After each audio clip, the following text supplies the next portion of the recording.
Hello, and welcome to another one of our interview series with a fantastic community member. I'm Revolved with Run Diffusion, and today we have Yuri, who is a fantastic creator in Deforum. They made some amazing music videos with their band FUMAGE. Am I saying that right? FUMAGE? FUMAGE, yeah, Yeah, perfect. awesome. Awesome. So, Yuri, I'd love to learn a little bit more about yourself and how you got into Deforum. Yeah, so I'm a musician. Mainly, I play guitar. I sing in that band FUMAGE, and basically, it's a small band. You really want, you would love visuals. You'd love great music videos for your music, but that is usually a budget of at least 10,000 to 15,000 euro or US dollars, about the same um, is needed for that, and that's kind of out of our reach. So basically, I saw some really cool stuff on YouTube from another band called The Stat. They had a really cool video, and that was I saw in the making of generated with Stable Diffusion and Deforum, and I was like, you know what, I'll get going. I'll try my best at it, and yeah, just went from there basically. Awesome, awesome. I know Deforum can be a little intimidating to some folks. It's got a lot of settings. There's a lot of controls and features. How is like kind of your learning curve for getting into Deforum? It was very steep. If I look back at it, I had the Mm, most terrible first renders, first generations. It was like, yeah, it was really crappy because one, I didn't really experiment that much with Stable Diffusion, the text image generator, so I didn't really understand, models, how prompts really worked, how to order them, what to look for, and how the form really worked. Yeah, I had a really difficult time in the beginning, but I still did really like the outcome, and I was like, oh, that's pretty good. I think I can use that for a video. But like I went deeper and deeper into the forum with just tons and tons of videos of community members, but mm. also just people on YouTube explaining stuff, and it just got better and better. Yeah. That's kind of the way I got into it too, was just like learning from other people, making mistakes, and then like asking questions in discords until finally I was able to kind of like navigate through that and get Oh yeah. something good. Um, but yeah, like your end result is very, very impressive. We were all blown away when we saw the music video.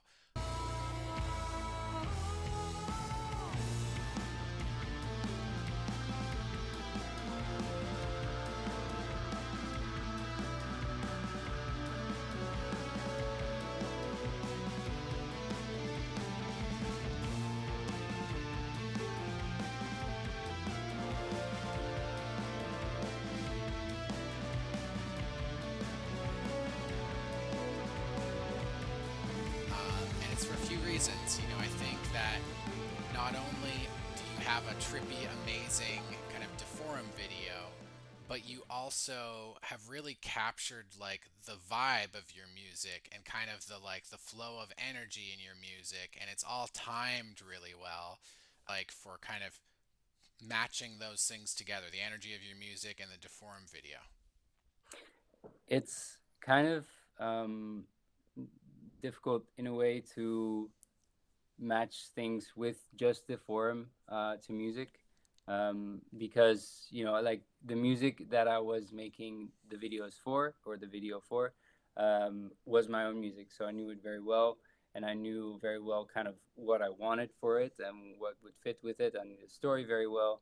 Then to not get the exact like transitions and cuts and zooms and whatever, to not get it exactly right is was really annoying. So I tried a lot of ways to get that right. And I have a very nice file of all the keyframes of that song that I put into a website with, like, extracted the bass and tried to generate all the keyframes where the bass changes, Mm. and then I had all those keyframes, and around those keyframes I tried to like make a slow zoom, and it was like it was a mess. I'll send you the the file I had for that. It's yeah, it's a mess, and that didn't really work out. I can actually also show you a fun video.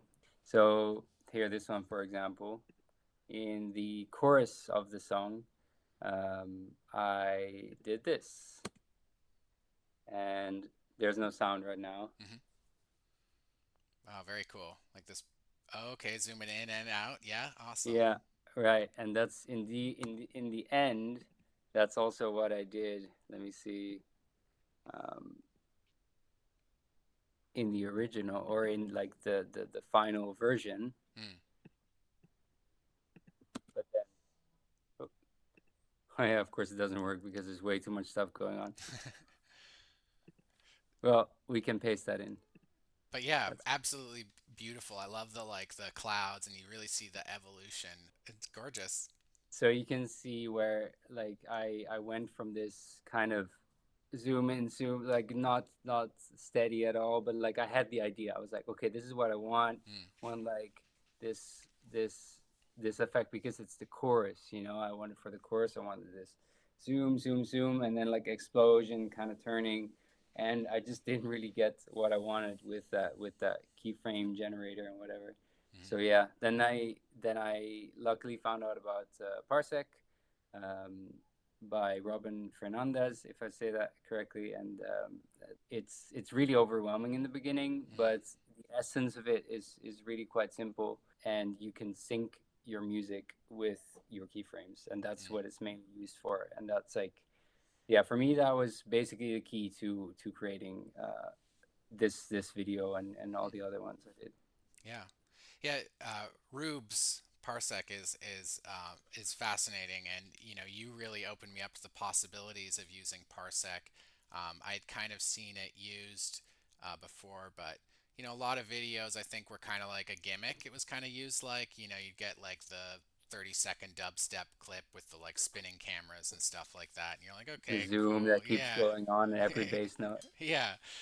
Deforum in itself, like, can just be very overwhelming for people, right? And there's like this idea of keyframes, which is like you've got your video split into frames, you're choosing certain sections to change the settings, whether that's the acceleration of the camera, the direction, the turn, the pan. It's got this whole three-dimensional space. What is it about Parsec that allows you to kind of navigate that space and time it better to your music?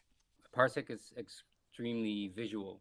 You have a graph, and on that graph you see all the you can put relative value, you can put absolute values, but that doesn't make any sense because if the seed is 10,000 and you're zooming by two, then you won't see the zoom anymore. So you put everything on relative, and you see, if you have an oscillation of like zooming in and zooming out, you'll see that that curve Mm. going like that, and you'll see exactly where the beat of the song is. So, if you have the BPM of the song, most people probably, if they make either music or music videos, they know what that is, right? The beats per minute.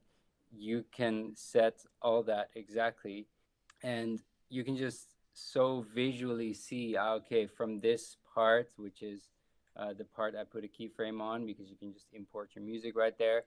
I have a slow zoom in this curve, or in the opposite, and it's yeah, it's really visual, and that's really nice if in this way of working because you have no idea what's going to come out, right? Mm. Like it's already not visual at all. You're putting in a phrase. You're putting in, I want to see a spaceship. A spaceship that you're in right now, and I want to see a spaceship, and I want to zoom out and then have all empty space around it. Mm. You say that in a prompt, and that's very theoretical and not visual. And at least this adds a little bit of the visual. Mm. Okay, I see a line going up like that. I can feel how that's going to zoom. Yeah, I think for artistic types like ourselves, the visual part is key because Yeah. when you look at it, it is like, and you copy settings and so forth, it's all like a bunch of math and it looks very confusing. But Mm. having that visual key to it is is so important, especially when you're working with something that is just like a feeling, like music. You want to drive that emotion with the and stay away from the math if possible, right? So it's Yeah, it's yeah. great to have that. Unfortunately, there's a little bit of math involved, but Yeah. I am not good at maths. Mm, I am not.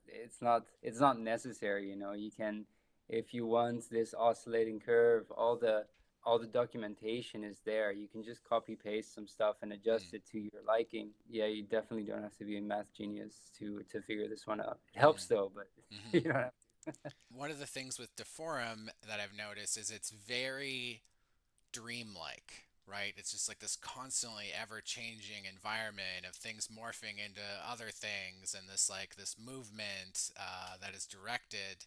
And it has this very like dreamlike feel to it. And simple things like what you just mentioned, like taking a spaceship and zooming out. You think about like how would I do that in even just computer graphics? And it's like, whoa, like no wonder you're looking at like, 10,000 euro to make a music video. If your imagination is I want to do these like amazing CG effect shots, it's yeah, going to cost that much because the tech that used to be there is antiquated when it comes to this AI technology. Now you can just imagine it and then this gives you the ability to kind of focus and create your shot, right? Which is yeah, which is incredible. yeah. Really, really awesome. How has that changed how you like view making art and making videos? Now literally, if you can dream it, you can do it, you know. Mm, That's become a reality, um, in some way, you know. The form and stable diffusion brings us a little closer again, to that. It's not only for those who are very lucky, privileged to have the whole budget or to, you know, be an actual filmmaker. mm, You can do some really really awesome stuff by yourself already, and we're just getting started, right? Because you can dream it means you can do it. It doesn't necessarily translate perfectly to deform yet, because mm, a spaceship, right? Like if you have a spaceship in space, you're close to it, then you zoom out, you can't tell deform that literally. You can't be like zoom out, because you know that's, you do that with the keyframes. That's a different mm, part of it. So I think some people think like, okay, deform is cool. I'm gonna now put in the prompts, spaceship, and then in empty space and zoom out. Of course, it's not gonna zoom out, but like you have to realize that it's making images. It's only making images. It's not thinking about, okay, what did we have 10 images ago, and now we have this because this comes out of it. So what you'll have to do is, you know, you have to make three prompts in a row where you say spaceship up close, spaceship further away, mm, spaceship really far away, and then you zoom out and you kind of hope that it does what you want, that it keeps the same object as the same noise in the seed as the spaceship, and that it actually does that, right? So mm, that's a lot of experimentation, and I'm sure that someday, probably really soon, it'll be possible to actually give it this information of like, I want you to show this, and or someone running from one side to the screen to the other, you know. But not yet. That we mm. still have to use a bit more imagination to actually create a story in the forum. Yeah, I mean, Deforum's based around an engine that's designed to make still images. Yeah, So you can kind of see this with like Animate Diff, a different tool, right? If you have someone running, you'll see their like feet like morph into one another. Like it doesn't understand. It doesn't have the yeah, context for what motion looks like a lot of the yeah. time. Hmm. And so Deforum is just doing that process of image to image repeatedly with some like neat tricks and some glue in between that make it awesome. So that really makes sense. This zoom and like you're putting these three prompts in for the spaceship, and then it's sort of imagining the space in between and connecting them together so that the Yeah, spaceship does look like it's zooming out. yeah, Hopefully, um, which is great. And we talked about the dreamlike aspects of it. It's also quite chaotic, right? Like when you go into Deforum, the strength parameter, for example, often throws a lot of people where things will be shifting too fast or too slow, and they're messing with the cadence and the strength, and they're trying to like reel it in to get exactly their image. And I personally find there's a little bit of like having to let go of your want for an exact outcome because Yeah. the tool is going to create what it creates, and it's about like how you direct it. How have you like sort of balanced sort of what you envision and what you want to create in Deform and sort of tamed that chaos a bit? I think for certain things, the most simple version of strength high is less chaos, strength low is more chaos. But you can really, you can also look at the frames per second, because strength is not the only way to make it more or less like Hmm. chaotic. If you, for example, a really neat trick that I found, if you put the frames per second really low, so you only make 10 frames per second, you put the strength, quite high, and then you interpolate those images. You can do that way at the end. It'll generate a lot of images that look like those images. So in the end, it's kind of like the strength is high, Hmm. like really high, so it's super smooth. But sometimes you don't want that effect. There's a few parameters that you can use in endless combinations with each other to get so many different effects. Hmm. So for me, it was really um, trying them all out so much, and I think in the end, indeed, I guess I let go of really expecting I want exactly this, Hmm. and just trying a few things and be like, wow, okay, this is actually cool. But that's what I wanted out of Deform. I wanted to be surprised, right? So every time I Yeah. got something new that I was really excited about, I was like, oh, like this looks so cool. I'm gonna use this, Yeah. or I might use this later at some point. Yeah, I think that was the way. I just learned more and more. All these little changes in parameters would make a huge impact on the stability of the image and stuff. Yeah, With Deforum, I've taught a lot of people how to get like their footing in Deforum because just getting past the first few hurdles of like learning how to prompt so it doesn't throw an error in the keyframes, and like you can't make a 1080p movie right out of the gate because it's going to use a bunch of VRAM. These are things that like people don't quite understand. But yeah, another thing that I see really often is like they'll see someone on TikTok who has like a tutorial, and they'll come in and they'll be like, I want to do this, and they have all this like math equations all over, and they're like trying to like figure it out, right? Because it's like they have to fill in the settings like this person is saying. But if you yeah, don't understand why it's doing something, it can be really hard to navigate yeah. that. So I often have to That's tell people like, hey, stop that, just put the tutorial down, and yeah, then one step at a time go through the process. That's like the only way that you'll be able to learn what you're doing wrong, right? Because yeah. it's like otherwise you're just going to keep tripping up on errors and running into things that will slow you down. What are some common kind of pitfalls that you see for people when they're learning Deforum? I think indeed what you just said, like people just want the most amazing results immediately. They saw this is what AI can do. AI does it for us, right? So it can't be that difficult. If I ask ChatGPT a question, it'll figure it out for me. I think people indeed have to realize that Stable Diffusion is an open source thing that, changes every day, and that is really something you have to get into. It's all about managing expectations. So just be excited about every little thing you discover, and yeah, just take small steps and just spend a lot of time with it, and try things out.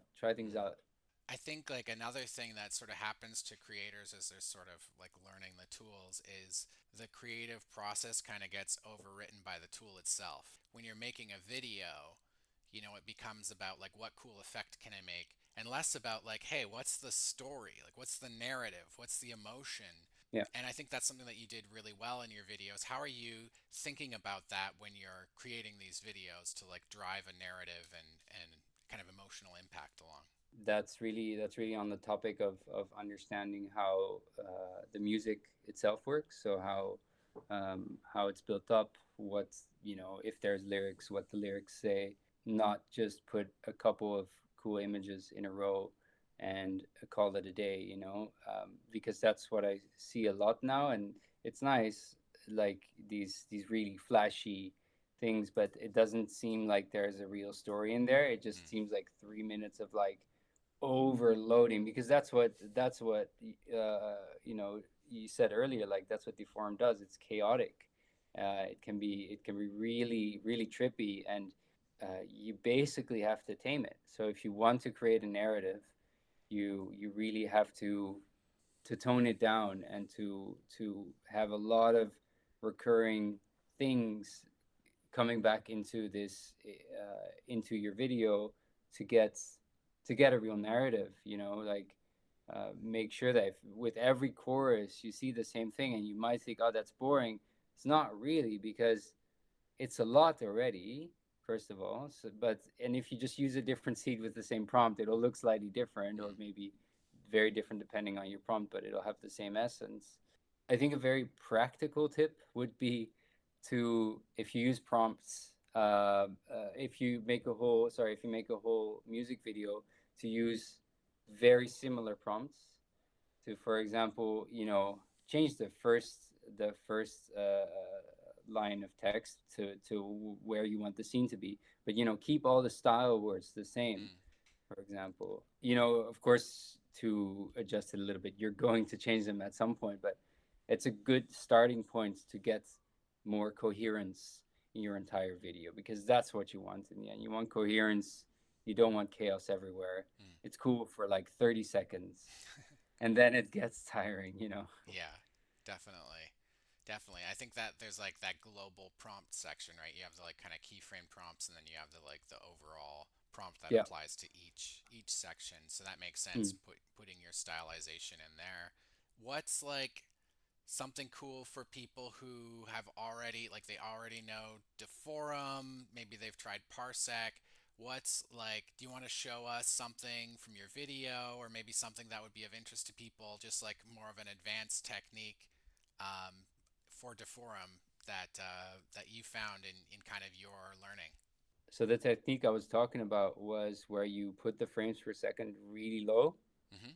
and so like 10, and then interpolate by 3, which means that for every um, two for every frame, there's two more frames in between that are being generated after the whole video is generated, Mm.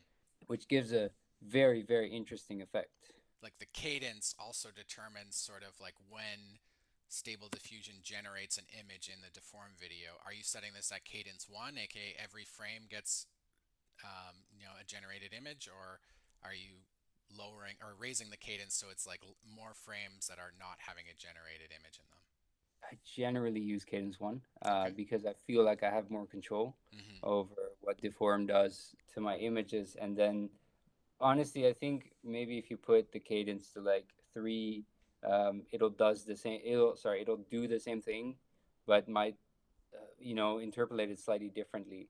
Oh I'm yeah, actually, it's definitely different. It's definitely yeah, different. I think like yeah, the cadence like is sort of using the deform technology. It doesn't necessarily interpolate, but it will use like the strength parameters and so on, whereas the interpolation uses like an actual interpolation engine. So you do get right, very different results. I remember like early on I was trying to like crank the cadence because I was like, Deform, just relax, like slow down, like come on, I don't need this like blasting, ever changing yeah, animation. I just need like smooth, silky stuff.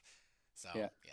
And that worked with a higher cadence, or still difficult? No, because then you get this like sort of like staccato sort of thing where it's like image, image, image, Yeah, image, and it like right. sort of like it's very I jagged. remember, right. Yeah. You feel like it's the morph. I forgot smooth cut thing on DaVinci Resolve, Mm. where if you have like two very different videos, and you do a smooth cut, and they don't look anything alike, it'll just kind of look like it's morphing weirdly Right. suddenly Right. into the next video. I think that's what I had as well when I put the cadence so high, where it indeed was very clear where the generated image was, Mm-hmm.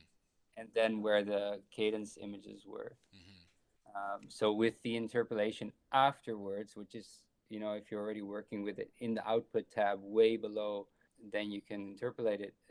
Then it's super, super smooth. All right, you can see this, right? Mm-hmm. I'm just going to keep the sound off for this. Um, you can see that it's almost like these drops are morphing into each other, like the actual drops. Mm. Yeah. So yeah, that's basically the cadence. Sorry, the cadence 1, FPS 10, and then a 3 3 on interpolation. Mm. And then if you have something that works with it really well, because drops worked really well with it for me, Yeah. then you get just like extremely smooth results. I can also show you another fun trick because That's a really good point, though. I want to just like highlight that because yeah, um, you choose a good subject matter for the effect. Because yeah, what I've noticed is like if you try to do faces and interpolate them a lot, you get this weird mhm, sort of jello effect. It's like very like gooey kind of weirdness. yeah, That's like jiggling. yeah, So interpolation, it makes sense that you've got like a specific place, a specific subject. It's a liquid. It already looks kind of jello-y, so it works perfectly in that place. I think that's really important to highlight that not definitely. everywhere in the stable diffusion model is going to work with every deform technique, and you'll find certain areas that are respond really well to certain techniques. Definitely, and for this one video, I think I used 3 different frame rates of generation. Hmm. So I either used 10 and then had it interpolate with 2 more images, or I used 15 interpolate with one, or I actually used 30 where it really had to like be super like chaotic, like the form does. And the cool thing about if you interpolate it is you also get the original footage, so you get like a file that is not interpolated, so actual 10 FPS, and one file that is interpolated with 30 FPS. And what you can do is, if there's like a very clear subject, then in video editing software like DaVinci Resolve, you can take that subject and you can, like, one part of the video you use the interpolated footage, and the other you use the non-interpolated Mm. footage. Wait, let me see. Here, for example, here you can see in the outside it's kind of jagged, Hmm. and and the inside here is very smooth. Ah. And here I think I use the same, where the building is like the interpolated thing. Right. So yeah, like that way you get very cool results. Mm. Yeah. And That's that's all. And that literally yeah. just comes from experimentation. Like, I'm also not a DaVinci Resolve master, I just know of the magic mask thing, and I saw a tutorial, and I was like, wait a second, I can like do both of those things. Do you want to talk about the class that you have coming up and where people can find out more about you and see your videos and so forth? Yeah, definitely. So, well, you can see the videos if you want to see the full things on the FUMAGE channel. I'm sure we can put that in the description. Yeah.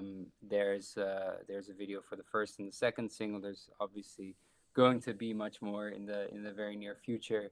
And yeah, if you find that cool, if you're like, I want to learn how to do that, or something similar, or have a lot of questions, there's a course I'm setting up that is a 3-week course, 3 weeks with lessons about with 3 lessons of about like 2.5 to 3 hours, and I'll go basically from the basics of stable diffusion, as I said in the beginning, where like in the beginning I kind of skipped over it, but it's actually really important.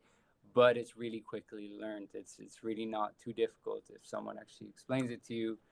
We go from those basics, see how the whole engine works, see how models work, how to build prompts, and then we go into how to use Deforum, also basic overview, how very simply how Parsec works, because it's actually not that crazy difficult. Even though if you look it up, it might look very intimidating. It's perfectly fine.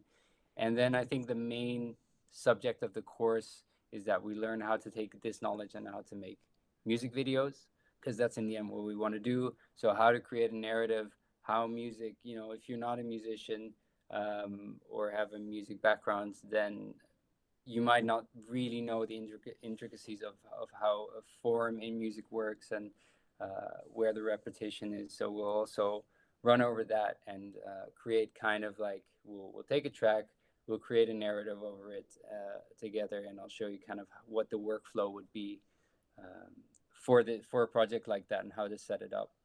So yeah, that's a 3 week course, and I am taking students. So on my website, yurirodenborg.nl/Deforum. You can also find it down below, I'm sure. You can sign up. You can send me a message if you have any questions. And yeah, I hope to see people there. Awesome. I want to take it. Like, I don't know enough about Parsec. I want to use more of it, but then also I just know I would create something awesome and just like having that space to be focused on like making an awesome project. Sometimes that is the most important thing because it's like we can think all we want, we can play around with like generating videos and so on, but like actually turning that into a finished thing, a video project is another level of like achievement because Yeah. it sometimes it takes a little bit extra to do that much and to really devote yourself to create a polished, beautiful thing like your music videos. We will have that linked below as well as the website. Yuri, you've been an amazing community member on the Run Diffusion Discord. Thanks so much for hanging out with us today, talking a bit about your process and teaching us a bit about Deforum. Really fantastic stuff. Thanks for your time. Yeah, man, it's been really fun, and thanks to the community, because without you guys, like, I posted so much in there. I posted so much in that Discord, with such weird questions, where you're like, oh yeah, I have no idea, but go figure it out, you know. Yeah. I got so much helpful. I got so many helpful messages, and I really appreciate it. Awesome. Thanks so much. Awesome. All right. Well, thanks, Yuri, and Thank you. have a great day.